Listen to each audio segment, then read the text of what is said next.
Welcome back, fans of Colorado Mesa Athletics. You are now tuning into Maverick Post Game, where we have all of your highlights, stats, and analysis of your CMU Mavericks.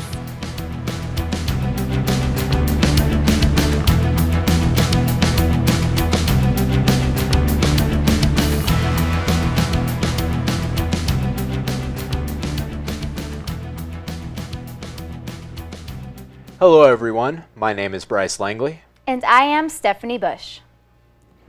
Your men's CMU basketball team faced in two in-conference opponents over the weekend as they faced Westminster College and Dixie State University in back-to-back days. First, on Friday, the Mavs traveled to Salt Lake City to face Westminster College. The Mavs handled this one with ease, shooting 55.8% from the field and going 8 for 17 from the three-point line. Big players from this one included Connor Nichols with 18 points and Tommy Nuno with 12 points and 9 rebounds, just one short of a double-double. The Mavericks bench was also on fire, outscoring the Griffins 26-12. With stifling defense, the Mavericks dominated this one with a final score of 77-56. And on Saturday, the Mavericks once again found themselves on the road, this time against the Dixie State Trailblazers. A big storyline from this one was the cold shooting from the free throw line by CMU, only cashing in 18 for 28 from the charity stripe. Connor Nichols again led the team with 28 points and 8 rebounds. Although the Trailblazers didn't shoot particularly well, they were shooting free throws often and finishing with 31 for 43 of their free throw shots. The Trailblazers also had 5 scorers in double digits. The Mavericks were able to keep it close with a minute left to play, only being down 4, but after being forced to foul and Dixie State converting on both free throw attempts, the Trailblazers bumped the score up to a final of 80-73. With the loss, the Mavericks moved to 15-8 on the season. Your Lady Mavericks basketball team breaks their 17-game winning streak with a fall to Westminster with a score of 51-61. Their travels to Salt Lake City, Utah resulted in a decreased record of 18-2 and 15-1 in the Rocky Mountain Athletic Conference. The Mavericks' shot percentage was 35.5 from the field, 27.6 from the three-point line, and 50 from the charity strip. The lead player was Jalen Brandon, who snagged her first double-double of the season and the third of her career. Brandon led the Mavs with 20 points and 11 rebounds. Runner-up was Jalen Duran with 17 points posted. On Saturday, the ladies managed to turn it all around and get a win over Dixie State, 72-59 for the final score. The Mavs improved to 16-1 in the Rocky Mountain Athletic Conference and 19-2 overall. The night shot percentage was 52.9 from the three-point line and 26.3 from the field. As a team, they shot 56.5 from the charity strip. Jalen Duran and Cindy Brandon led the team once again, both putting 14 points on the board. Brandon saw the free throw line the most out of all the Mavericks and proceeded to swoosh 7 of 10 attempts. Brandon also led the team with 8 rebounds and 5 steals. In men's lacrosse, the Mavericks saw mixed results in the past weekend. In the first game against Maryville University, the Mavs took the victory off a 5-score first quarter and stellar play down the stretch. Johnny Carey put up 2 scores, including a walk-off game winner in the fourth. Penalty killing was huge for the Mavs in the final 3 minutes and 8 seconds, leading to a win with the final score of 8-7. In the second game, Mesa dropped a high-scoring contest against the Lindenwood Lions. The Lions came out fast and closed strong with 11 points scored between just the first and fourth quarters. CMU's Jack Griffin put up a career-high 5 goals and recorded his 13th career hat trick in the game against Lindenwood. Despite this effort, the Mavs would fall 16-10. The Maverick men's wrestling team hit the road for Pueblo, Colorado on Thursday. The Mavericks fell 25-18 to the number 7 ranked Colorado State Pueblo Thunderwolves.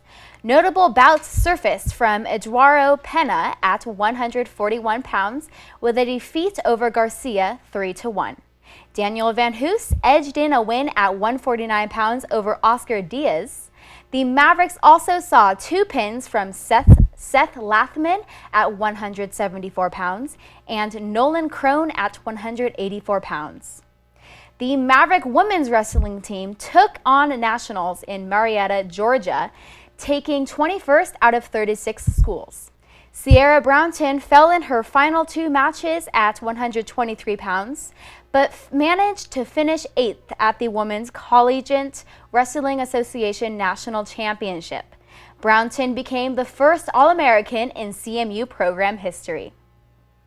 Over the weekend, the CMU Mavericks men's baseball team played 4 games to start off their season. In 2 games against Northwest Nazarene and 2 games against Cal State LA, the Mavs took home wins in all but 1 of those contests. In the first game of the series against Northwest Nazarene, the Mavericks struck first with 2 scores in the 3rd inning, one coming off a right fielder Hunter Douglas off a left field home run, and a run from shortstop Caleb Farmer off a Jordan Stubbing single. CMU would again score off a Hunter Douglas homer to center field in the 7th inning.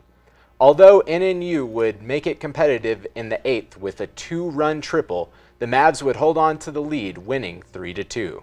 In the second game, Hunter Douglas would again get 2 runs out of a whopping 8 earned on the day by the Mavs.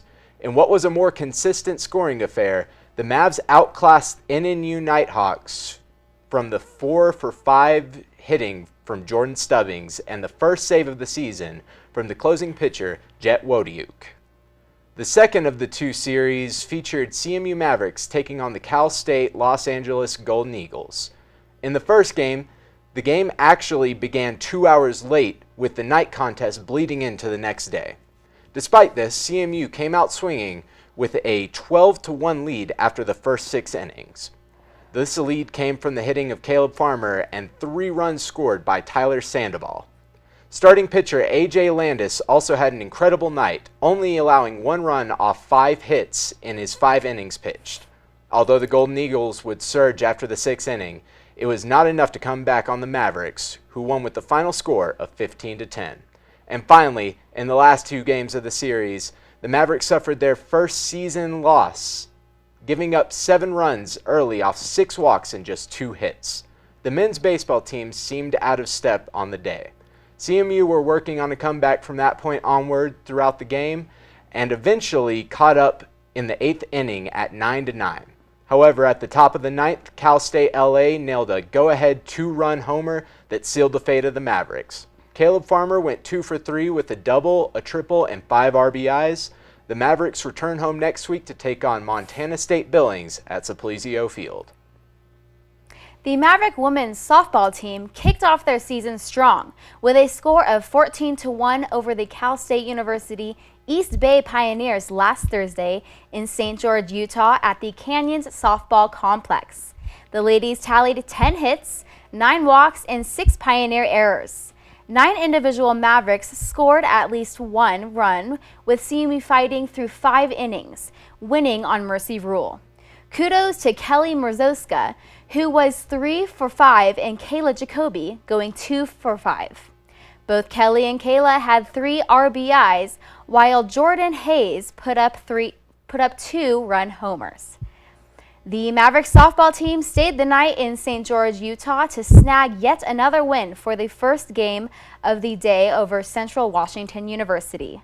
Notable players were Brooke Domer and Kayla Jacoby, once more hitting 2-out, 2-run home runs, with Kimbrey Herring pitching a 3-hit shutout. The Mavericks saw a score 5 of their 6 runs with 2 outs. Later on in the day, your Lady Mavericks pocketed another win, leading them into their season 3-0 within just 2 days. The Mavs fought past Western Washington University with a score of 7-2. Paige Adair made waves with 8 strikeouts, 6 hits, and 2 walks. Alexandria Dufour led the game with a single before shifting this to second, and Kelly Murfoska walks. CMU tallied 8 hits and 6 walks in the game. Well, thank you everyone for watching this week's edition of Maverick Post Game. Join us next week for more coverage of your CMU Mavs. I'm Bryce Langley. And I am Stefany Busch. See you next time.